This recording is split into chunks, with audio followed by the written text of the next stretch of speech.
4 na mga taga-barangay na tigay. So ano pa hinintay natin? Yung open na natin Tawagin to. na natin Oo. ang tatlong. Yes. Ayun. So, nanay, Si L yung pinili mo kanina. Si L at si C. Oh, magbilang tayo hanggang 10. Barangay Batasan. Sabay-sabay. Bilang tayo 1 to 10. In 10!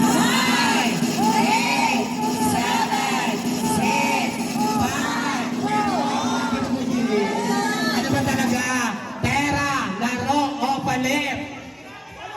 Pera, oo. Pera na lang. Yes, oo. Kasi nga naman, once na mabokya siya dyan, Yes. sayang naman. Oo. At least siya, safe na siya sa 8,000 May at 8,000. magagamit niya ngayon. Yes. Alright, ready Okay. na. And ang 10, 9, 8, 7, 6, 5, 4, 3, Sandali. Maraming salamat sa CCC 7 at Laros 7. Okay, eto na.